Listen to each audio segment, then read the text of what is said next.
sa kaitaasan, siya'y papurihan, Diyos ng lahat. Papuri sa kaitaasan, siya'y papurihan, ngayon at magpakailanman.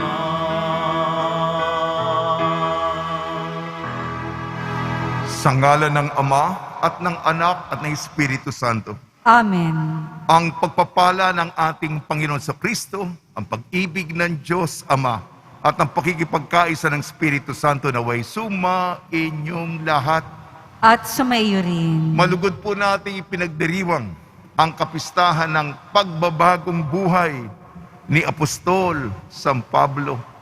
Ito po ang tawag sa atin bawat Kristiyano, lalong-lalo na bawat deboto, araw-araw na tayo magbagong buhay, tayo magbalik loob, iwanan ang dating makasalanang sarili at pumasok sa larangan ng biyaya, ng grasya ng Panginoon. Dito tayo lumangoy sa bagong buhay ng pag-ibig na ipinagkakaloob ng Panginoon. Tulungan tayo ni San Pablo sa daan ng metanoia, sa konbersyon, sa pagbabalik loob. Mga kapatid, aminin po natin ating mga kasalanan upang tayo maging marapat gumanap sa banal na pagdiriwang. Inaamin ko Sa makapangyarihang Diyos at sa inyo mga kapatid, na lubha akong nagkasala sa isip, sa salita at sa gawa, at sa aking pagkukulang. Kaya'y sinasamo ko sa mahal na Birheng Maria, sa lahat ng mga anghel at mga banal, at sa inyo mga kapatid, na ako'y ipanalangin sa Panginoong ating Diyos. kaawaan tayo ng makapangyarihang Diyos, patawarin tayo sa ating makasalanan at patnubayan tayo sa buhay na walang hanggan. Amen. Panginoon, kaawaan mo kami. Panginoon, kaawaan mo kami. Kristo, kaawaan mo kami. Kristo, kaawaan mo kami. Panginoon, kaawaan mo kami. Panginoon, kaawaan mo kami. Papuri sa Diyos sa kaitaasan. At sa lupa'y kapayapaan sa mga taong kinalulugdan niya. Pinupuri ka namin, dinarangal ka namin, sinasamba ka namin, ipinagbubunyi ka namin, pinasasalamatan ka namin, dahil sa dakila mong angking kapurihan. Panginoong Diyos, Hari ng langit, Diyos amang makapangyarihan sa lahat, Panginoong Hesukristo, bugtong na anak, Panginoong Diyos, Kordero ng Diyos, Anak ng Ama, Ikaw na nag-aalis ng mga kasalanan ng sanlibutan, maawa ka sa amin. Ikaw na nag-aalis ng mga kasalanan ng sanlibutan, tanggapin mo ang aming kahilingan. Ikaw na naluluklok sa kanan ng Ama, maawa ka sa amin. Sapagkat Ikaw lamang ang banal, Ikaw lamang ang Panginoon, Ikaw lamang, O Hesukristo, ang kataas-taasan, kasama ng Espiritu Santo, sa kadakilaan ng Diyos Ama. Amen. Amen. Manalangin tayo. Ama namin makapangyarihan, tinuruan mo ang sanlibutan sa pangangaral ni Apostol San Pablo. Ipagkaloob mong sa aming pagdiriwang ngayon ng kanyang pagbabagong buhay. Kaming mga nagsisikap magbago para makadulog sa iyo. Sa tulong ng kanyang halimbawa ay maging mga saksi nawa sa iyong katotohanan, maasahan sa daigdig na ito. Sa pamamagitan ng Kristo, kasama ng Espiritu Santo, magpasawalang hanggan. Amen.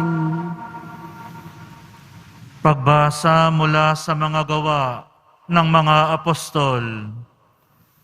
Noong mga araw na iyon, sinabi ni Pablo sa mga tao, "Ako'y isang Hudyo, ipinanganak sa Tarso ng Sicilia, ngunit lumaki rito sa Jerusalem. Nag-aral ako kay Gamaliel at buong higpit na tinuruan sa kautusan ng ating mga ninuno. Tulad ninyong lahat, Ako'y masugid na naglilingkod sa Diyos. Inusig ko at ipinapatay ang mga sumusunod sa daang ito.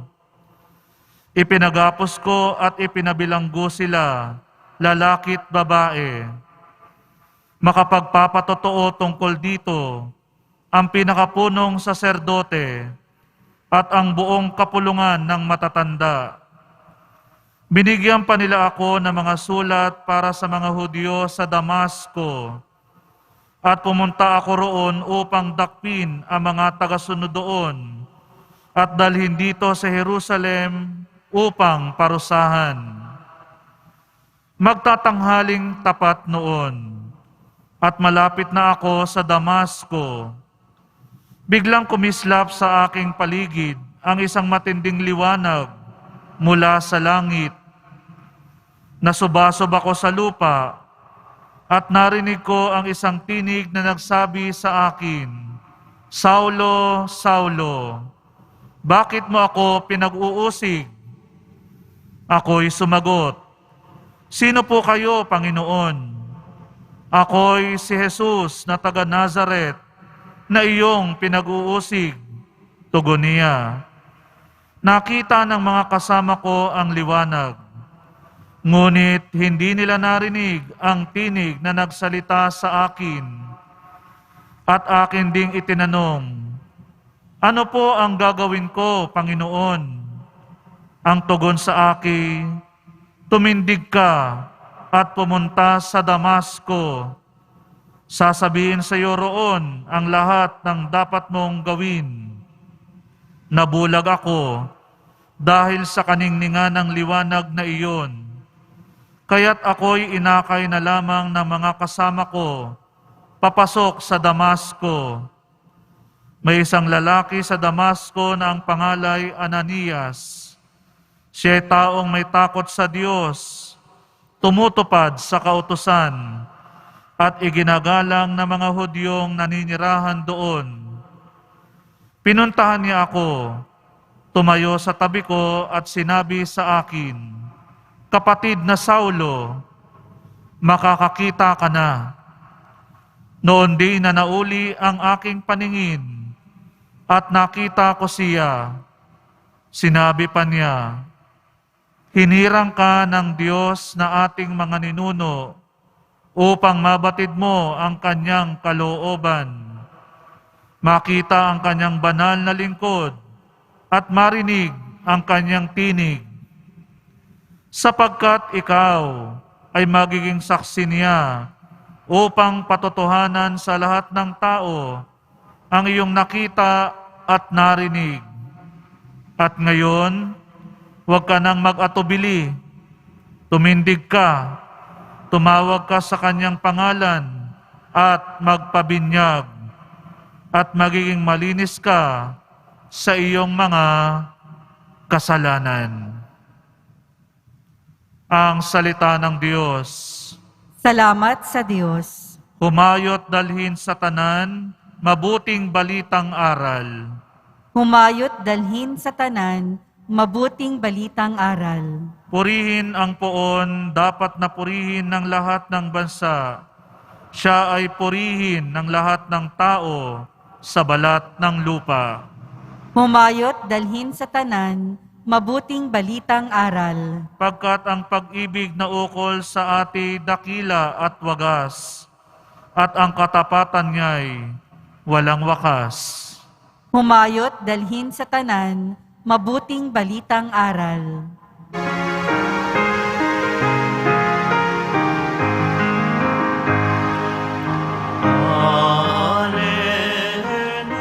Alleluia, Alleluia,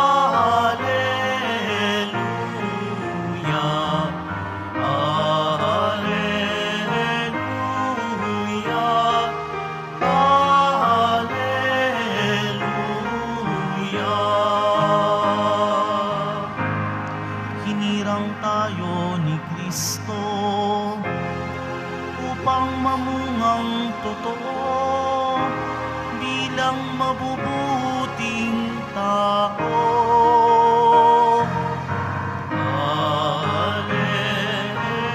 Alleluia,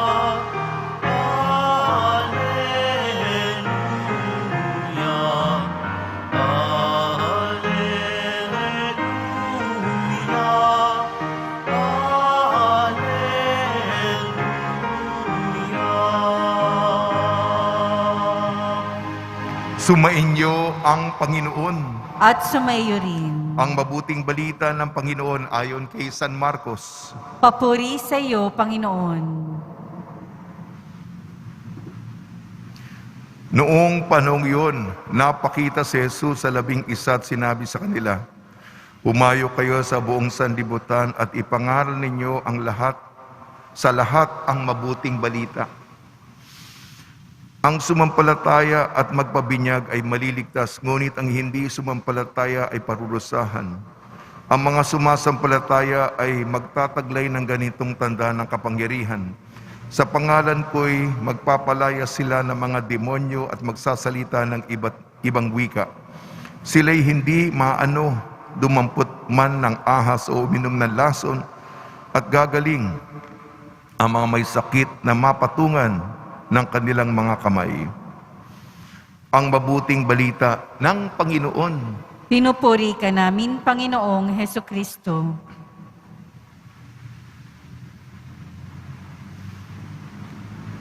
Binabati po namin kayo sa pagpapala, pagbibindisyon, pagbibiyaya, pagkakalob ng napakaraming grasya mula sa ating napakabait na Nuestro Padre Jesus Nazareno. Pag-ukulan natin ng pagninilay sapagkat ang ating mapagbasa espesyal para sa kapistahan ng pagbabagong buhay ni Apostol San Pablo. Ang ating ebanghelyo ayon kay San Marcos, sapagkat si Jesus nagbigay ng habilin sa kanyang mga apostol bago umakyat sa langit. Sinabi, "Humayo kayo sa buong sandaigdigan at ipangaral ang mabuting balita." Ito ang isinabuhay ni San Pablo, ang kanyang mga paglalakbay, misyonero. Mga ilang ulit yon sa kadulu-duluhan, kasulok-sulukan, hanggang may sigla pa siya. Ngunit hindi yung ebanghelyo, yun ang tiyakang patungkol sa kanya. Ang ating unang pagbasa, Gawa ng mga Apostol. Ito ang salaysay, kwento ng kanyang pagbabagong buhay. Hudyo po si San Pablo, Saul, ang dati niyang pangalan taga Tarsus. Taga-usig siya ng simbahan, persekutor ng simbahan, taga-aresto. Basta Kristiyano ka, huhulihin ka niya. At siya'y masugid. Napaka-sipag nito sa kanyang paniniwala. Yung ibang mga Kristiyano nasa malayo, sa Damasco. Akala nyo ba makakatago kayo sa akin? Kayo mga nasa dulo? Akala nyo malayo kayo sa akin? Pwes, hulughugin ko kayo. Dadakpin ko kayo. Akala nyo makakatago kayo sa akin? Nung papunta siya sa Damasco, ito yung kwento ng Gawa ng mga Apostol. Doon ay napatigil siya. May liwanag. At may narinig siya, napatigil siya sa kanyang sinasakyan. Saul! Saul! Bakit mo ko inuusig? Makon muna ako ma-detour muna ako. Babalik ako kagad. Sino ba inuusig ni San Pablo? Yung simbahan. Yung mga Kristiyano. Kasi may mga nag-aakala, ang kaugnayan ko kay Jesus. Kay Jesus. Ay yung simbahan. Iba yung simbahan, iba kay Jesus. Hindi. Dito sa pagbabagong buhay ni San Pablo, ang inuusig ni San Pablo yung simbahan. Ang simbahan equals katumbas si Jesus. Sabi ni Jesus, mabalik ako kagad . Saul, bakit mo ako inuusig? Sino kayo? Sino kayo? Ito ang karanasan. Isa pa ito bibiin ko to. Mga turo. Kasi narinig yun natin na marami beses. Ito ang karanasan niya sa Nazareno. Binanggit pa yung Nazareno. Paano nagpakilala? Sino kayo? Sino kayo? Ako si Jesus na taga Nazaret. Ang Jesus Nazareno. Nagpakilala si Jesus, yung pangalan niya at kung saan siya nanggaling. Jesus, taga Nazaret. Jesus Nazareno. Yan. Yan ang enkwentro niya. Ito yung pakikipagtagpo niya. Na tauhan siya sa malaking pagkakamali sa kanyang buhay. Naibahagi ko na ito dati sa inyo. Kasi, alam mo, ay malalim. Pasensya po, medyo umaga ngayon. Nabahagi ko na ito. Yung mga Grego, ang kataga nila ay metanoia. Metanoia. Bigat yun Grego. May kataga nga, it's Greek to me. Basta, it's Greek to me. Talagang mahirap maintindihan. Ano ba ibig sabihin ng metanoia? Pagbabago ng pananaw, ng pag-iisip. Kung baluktot, kung mali ang pag-iisip mo at nadiretso natin yan, natuwid natin yan na tama. Kung tama na yung pag-iisip mo, pananaw mo, ganun din sa buhay mo. Kaya mula sa mali, patungong tama. Yan ang binibigyan diin ng mga Grego. Meron naman ang mga makakanluran, ang kataga sa Ingles, mga Amerikano, conversion. Conversion. Ito, today we celebrate the feast of the conversion of St. Paul. Ano ba ibig sabihin ng conversion? Ang conversion ay, ika nga, may kotse, convertible. Mahilig kasi yung mga kanusa. Brad, may bago kong kotse, bagong model. Talaga.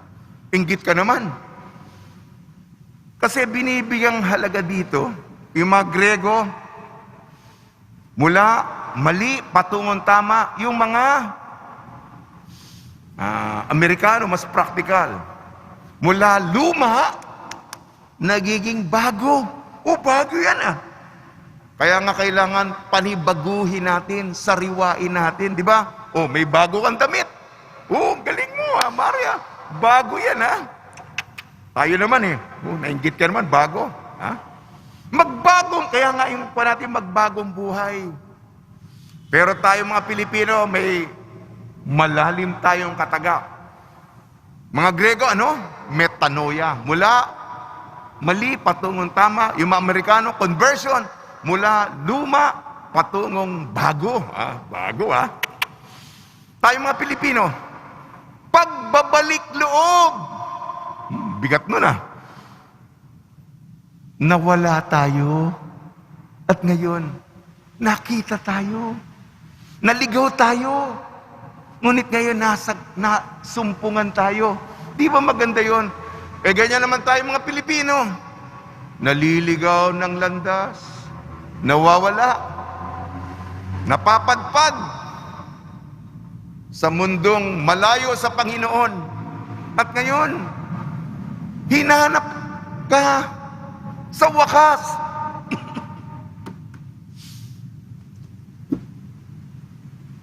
Nakita ka namin. Yan po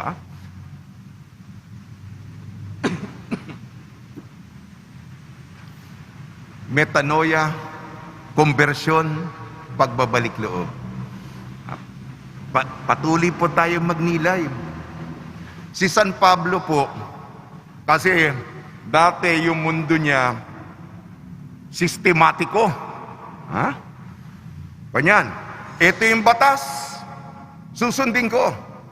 Implementasyon, eksekutor ng ordinansa, ng batas, ng alituntunin. Ganyan si Dekahon siya. Ngayon, sa pagbabagong buhay niya, nabago yung kanyang pananaw. Kaya nga, kung nababasa natin ang mga sulat ni San Pablo, hindi yung batas, kung hindi yung espiritu. Kaya nga makikita natin di ba nakipagtalo siya kay San Pedro? San Pedro, masyado ka namang, kasi siya sa mga hentil Kailangan pa bang dumaan sila sa batas ni Moises? Bago sila maging Kristiyano? Ang dami naman mga alituntunin na dadaan sila. Ang dami naman mga requisitos. Ano ka ba? Di ba nagtalo sila? Kasi marami mga bawal sa mga Hudyo. Dadaan din ba yung mga hentil doon? Kaya sa kanya, hindi yung pagiging pariseyo. Sundin mo yan, ito dapat gawin. Hindi yan checklist. Bago ka maging Kristiyano, ito muna, requirements.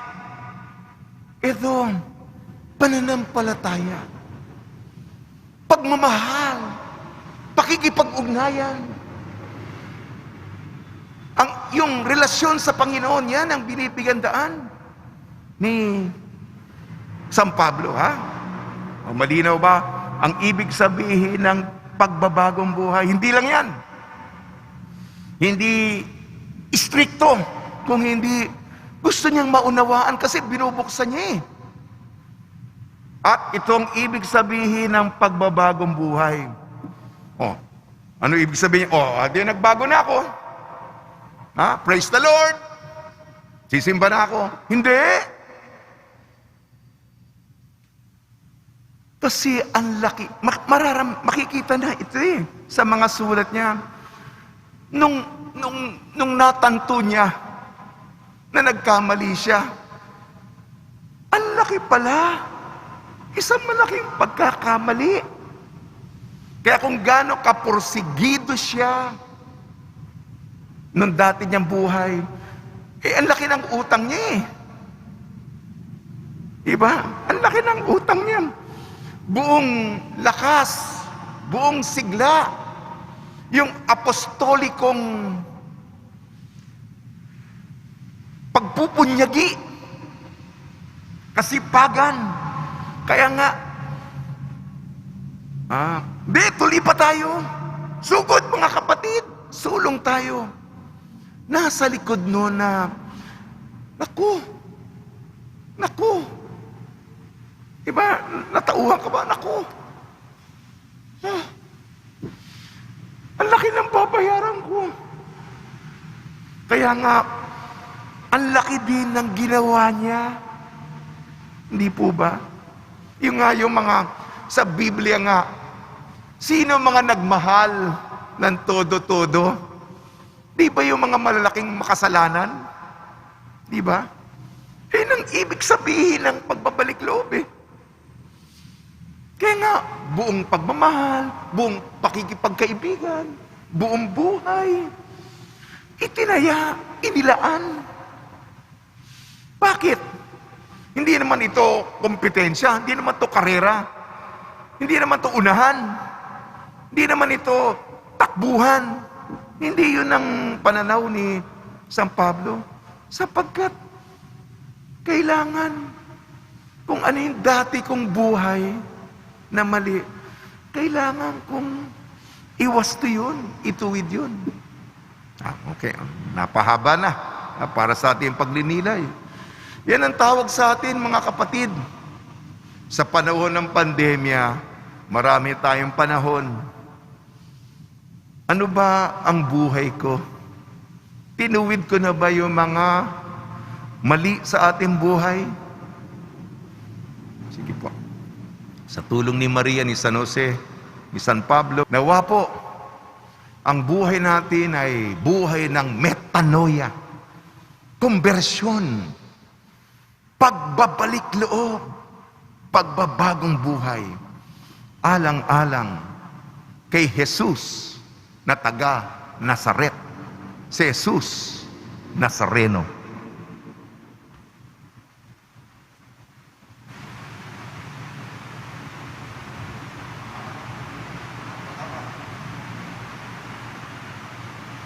Mga minamahal kong kapatid, ipanalangin natin ang misyon ng simbahan at ang mga pangangailangan ng mundong tinubos ni Kristo.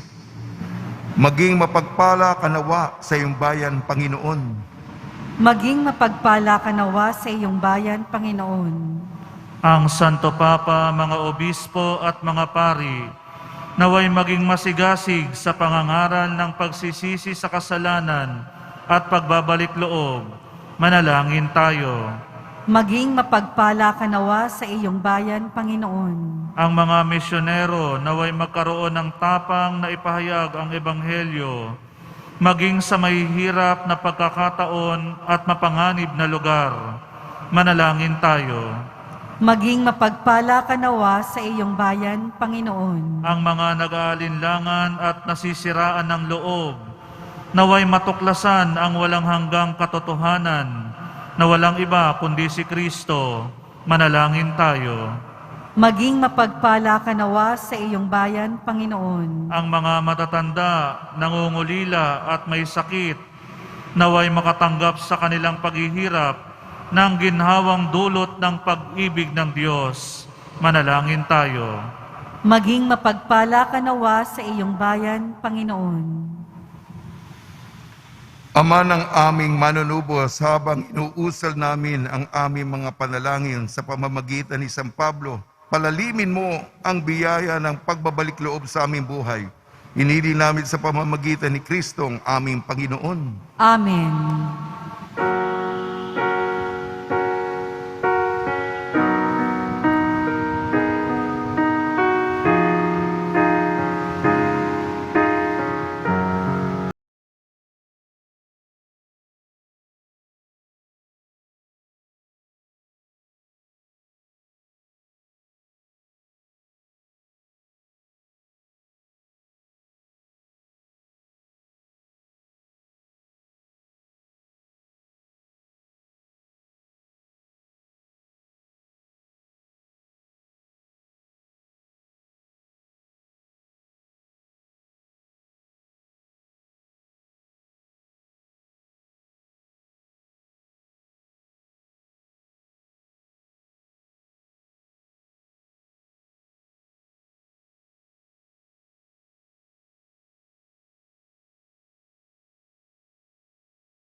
Narito,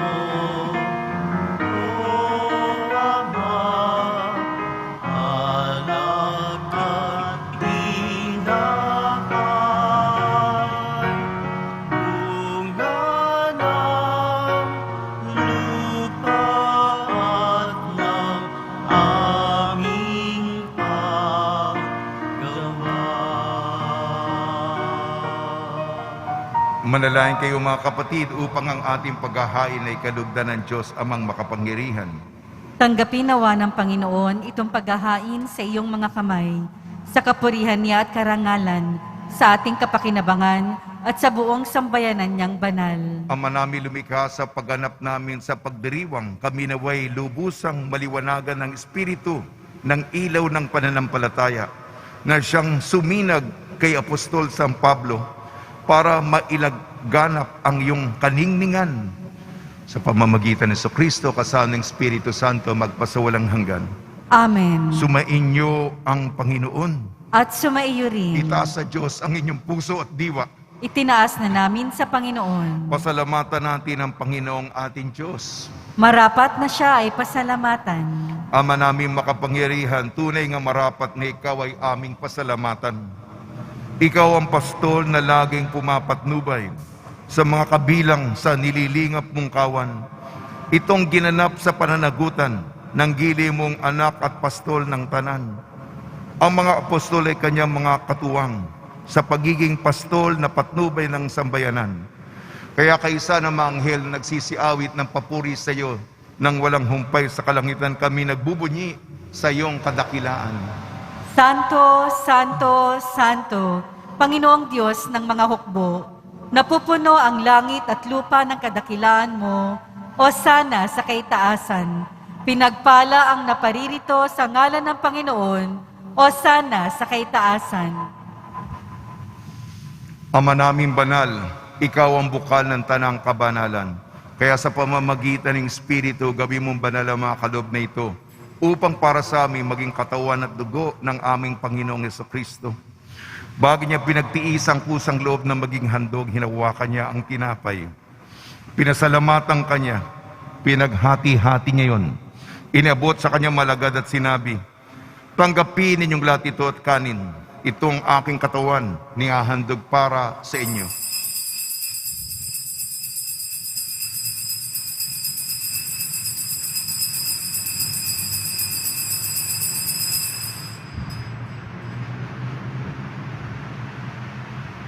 Gayun din naman nung matapos ang hapunan, hinawakan niya ang kalis, muli kanyang pinasalamatan. Inibot niya ang kalis sa kanyang malagad at sinabi, tanggapin ninyong lahat ito at inumin. Itong kalis ng aking dugo, ng bago at walang hanggan tipan. Aking dugo na ibubuhos para sa inyo at para sa lahat. Sa kapagpapatawad ng mga kasalanan, gawin ninyo sa pag-alala sa akin.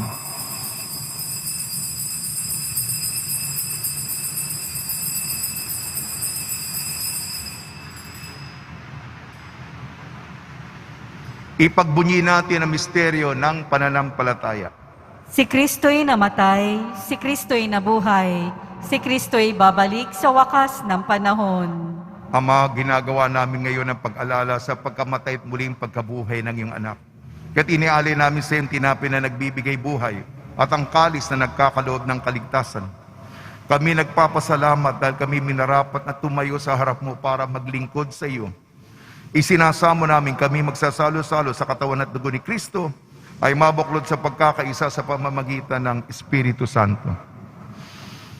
Ama, lingapin mo yung simbahang laganap sa buong daigdig. Puspusin mo kami sa pag-ibig kaysa ni Francisco na aming Papa at ni Jose na aming Obispo at ng Tanang Kaparian. Alalahanin mo rin ang mga kapatid namin na himlay na may pag-asang sila'y muling mabubuhay. Gayon din ang lahat ng mapumanaw. Kaawaan mo sila at patuloyin sa iyong kaliwanagan. Kaawaan mo at pagdapating kami lahat na makasalo sa iyong buhay na walang wakas. Kaysa ng mahal na Birhing Maria na Ina ng Diyos. Nuestra Señora de la Buena Hora. Ng kabiyak na puso niyang si San Jose. Kaysa ng mga Apostol San Pablo, San Aloysius Gonzaga, San Sebastian, San Lazaro, San Roque, San Juan Bautista at ang lahat ng babanal na namuhay dito sa daigdig ng kalugod-lugod sa iyo. May pagdiwang nawa namin ng pagpupuri sa ikararangal mo sa pamamagitan ng anak na aming Panginoong Hesukristo. Sa pamamagitan ni Kristo kasama niya at sa Kanya, ang lahat ng parangal at papuri ay sa iyo, Diyos amang makapangyarihan, kasama ng Espiritu Santo magpasawalang hanggan. Amen. Sa tagubili ng nakakagaling na utos sa turo ni Jesucristo na Panginoon natin na Diyos, ipahayag natin ang lakas loob. Ama namin, sumasalangit ka, sambahin ang ngalan mo, mapasa amin ang kaharian mo, sundin ang loob mo dito sa lupa para nang sa langit. Bigyan mo po kami ngayon ng aming kakanin sa araw-araw at patawarin mo kami sa aming mga sala para ng pagpapatawad namin sa nagkakasala sa amin. At huwag mo kaming ipahintulot sa tukso at iadya mo kami sa lahat ng masama. Hinihiling namin kami iadya sa lahat ng masama, pagkalooban ng kapayapaan, araw-araw iligtas sa kasalanan at ilayo sa lahat ng kapahamakan. Samantalang aming pinananabikan ang dakilang araw ng pagpapahayag ng tagapagligtas naming si Jesucristo. Sapagkat iyo ang kaharian at ang kapangyarihan at ang kapurihan magpakailanman. Amen. Panginoon Jesucristo, sinabi mo sa iyong apostol, kapayapaan ang iniiwan ko sa inyo, ang aking kapayapaan ay binibigay ko sa inyo. Tungyan mo ang aming pananampalataya at huwag ang aming mapagkakasala. At pagkalooban mo kami na kapayapaan at pagkakaisayin sa iyong kalooban kasama ng Espiritu Santo magpasawalang hanggan. Amen. Mga kapatid, mga kaibigan, sumayin po ang kapayapaan ng ating Panginoon. At sumaiyo rin. Magbigayan po tayo ng kapayapaan sa isa't isa. Kordero ng Diyos na nag-aalis ng mga kasalanan ng sanlibutan, maawa ka sa amin. Kordero ng Diyos na nag-aalis ng mga kasalanan ng sanlibutan, maawa ka sa amin. Kordero ng Diyos na nag-aalis ng mga kasalanan ng sanlibutan, ipagkaloob mo sa amin ang kapayapaan.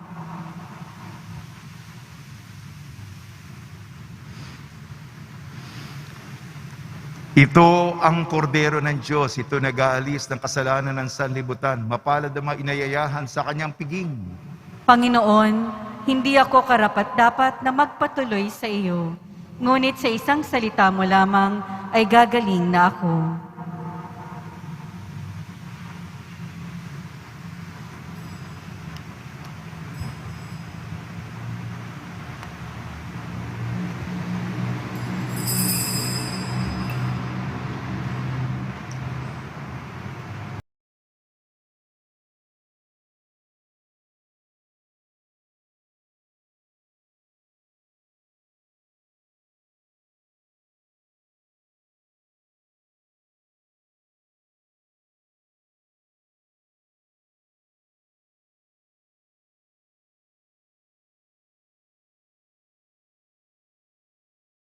Tangin tayo. Ama namin mapagmahal, ang pinagsaluhan naming banal na pakikinabang ay siya nawang magpaalab sa ningas ng pagmamahal na lubang dumarang kay Apostol San Pablo para sa kanyang mapagmalasakitan ang lahat ng mga pagtitipon sa iyong sambayanan sa pamamagitan ng Kristo kasama ng Espiritu Santo magpasawalang hanggan. Amen. Panalangin para magkaisa ang bawat Kristiyano. Mga kapatid, ating ipanalangin kasama ng buong simbahan na magkaisa bilang magkakapatid ang bawat tagasunod ni Kristo. Amang nasa langit, bukal ng buhay, kami ay dumudulog sa iyo na pawiin sa pamamagitan ng tubig ng buhay ang pagkauhaw ng iyong simbahan at sa pagkakaisa ng bawat tagasunod ni Kristo. Mapuno nawa ang aming mga puso ng biyayang pag-ibig na mula sa iyong anak. Matagpuan nawa namin sa simbahan ang nananatiling presensya ng iyong anak. At kami nawa ay sama-sama magsikap upang maisakatuparan at maganap ang idinalangin sa iyo ng Panginoon sa Kristo. Ama, maging isa nawa silang lahat. Gabayan nawa kami ng banal na Espiritu sa aming pagtahak sa landas ng ganap ng pagkakaisa at pagmamahalan. Bilang magkakapatid kay Kristo, hiniling namin sa pamamagitan ni Kristo, kasama ng Espiritu Santo magpasawalang hanggan. Amen. Boto na kanilang mga kahilingan at dasalan. Mahal na poong Jesus Nazareno, iniyag mo sa pamamagitan ng krus ang walang mali na pag-ibig ng Diyos sa sangkatauhan. Pakinggan mo kahilingan yung nagsusumamo sa iyo. Makamtanawa nilang yung katugunan at tanggapin ang kasagutan na may utang na loob na tinatanaw. Basbasan din po niyo mga daladala nilang mga imahin at dasalan sa pamamagitan ng bendisyon na way maalala nila mga pangakon sa binyag na ilang ibig at paglilingkuran bilang Panginoon magpasawalang hanggan. Amen. Inyo ang Panginoon At sumaiyo rin. at pagpalain kayo ng makapangyarihan Diyos, Ama, Anak at Espiritu Santo. Amen. Paglayin po ninyo sa inyong pag-alis ang kapayapaan ni Jesucristo. Salamat sa Diyos.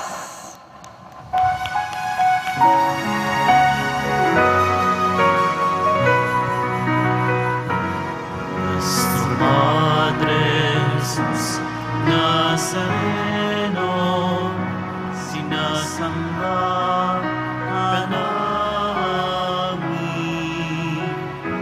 pinipintuho ka namin,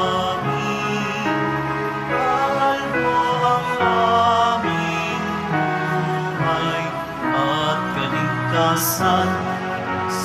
Padre Jesus Nazareno, iligtas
nuestro Padre.